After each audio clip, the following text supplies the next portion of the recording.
امید ہے آپ خیریت سے ہوں گے اور میں نے کل جو آپ کو سورۃ انفال کی آیات 11 تا 19 پڑھائی تھیں آپ کو سمجھ آ گئی ہوگی۔ آج ہم سوالات کے جوابات پر ایک نظر ڈالتے ہیں۔ سوال نمبر 1، سورہ انفال میں غزوہ بدر کے حوالے سے اللہ تعالیٰ کے کن انعامات کا ذکر ہے؟ اب انعامات کے ذکر سے پہلے میں تھوڑا سا آپ کو دوبارہ پس منظر بتاتی ہوں کہ میدان جنگ میں جب مسلمان بدر کا میدان تھا، جب مسلمانوں نے بدر کے میدان میں پڑاؤ ڈالا تو ان کے حصے میں وہ جگہ آئی جو کیچڑ سے بھری ہوئی تھی اور خشک نہیں تھی، نشیبی تھی، جہاں ان کے لیے جہاں چلنا پھرنا بہت مشکل تھا۔ تو وہ بڑے پریشان ہوئے اور شیطان بھی وسوسے ان کے دل میں ڈال رہا تھا کہ دیکھو تم تو اللہ کے بہت مقرب تھے، اب سناؤ اب تمہارا حال اللہ نے کیا کیا، تم کیوں اب اتنے پریشان ہوئے یہ جگہ دیکھ کر؟ تو پھر اللہ تعالیٰ نے سب سے پہلا انعام مومنین پر یہ کیا کہ اللہ تعالیٰ نے ان پر بارش برسا دی۔ اس بارش سے انہوں نے طہارت حاصل کی، وضو کیا، نہائے دھوئے اور تھوڑا سا پانی انہوں نے جمع بھی کر لیا۔ دوسرا انعام اللہ نے ان پر یہ کیا کہ ان پر نیند طاری کر دی، جو ان کی ذہنی تھکاوٹ تھی، جو بے چینی تھی، وہ دور ہو گئی نیند سے۔ اور تیسرا انعام اللہ تعالیٰ نے ان پر یہ کیا کہ ان کے دلوں میں شیطان جو وسوسے ڈال رہا تھا طرح طرح کے، اس کو دور کر دیا۔ جب وہ صبح اٹھے تو وہ بحشاش بشاش تھے اور لڑائی کے لیے تازہ دم تھے۔ چوتھا انعام جو اللہ تعالیٰ نے مسلمانوں پر کیا وہ بہت ہی زبردست انعام تھا۔ اللہ تعالیٰ نے فرشتوں کے ذریعے مسلمانوں کی مدد کی اور کفار کو شکست کا سامنا کرنا پڑا۔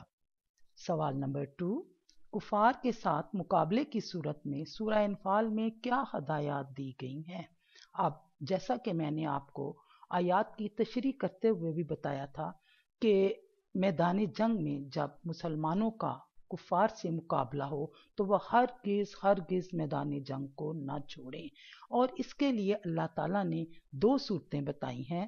نمبر 1 صورت یہ ہے کہ اگر انہوں نے کوئی حکمت عملی اختیار کرنی ہے یا دشمن کو مارنا ہے کسی نئی حکمت عملی سے تو وہ میدان جنگ چھوڑ کر سکتے ہیں، اور دوسری صورت یہ ہے کہ اگر وہ اپنی جماعت یا گروہ سے بچھڑ گئے ہوں اور ان سے ملنا چاہتے ہوں تو وہ میدان جنگ کو چھوڑ سکتے ہیں۔ اس کے علاوہ اگر وہ کوئی شخص میدان جنگ کو چھوڑے گا تو اللہ کے غضب میں گرفتار ہوگا اور جہنم اس کا ٹھکانہ ہوگا جو بہت ہی برا ہے۔ سوال نمبر 3، کفار کو خطاب کرتے ہوئے کیا تنبیہ کی گئی ہے؟ کفار کو یہ تنبیہ کی گئی ہے کہ تم اسلام دشمنی سے باز آ جاؤ۔ اگر تم اسلام دشمنی سے باز نہیں آؤ گے تو تمہارا حشر وہی ہوگا جو اس وقت ہوا ہے اور تمہیں شکست کا سامنا کرنا پڑے گا۔ اس وقت تمہاری جماعت کتنی ہی کثیر کیوں نہ ہو تمہارے کوئی کام نہیں آئے گی، اور اللہ تعالیٰ تو صرف مومنوں کے ساتھ ہے اور اللہ کی مدد تائید صرف مومنوں کو ہی حاصل ہے۔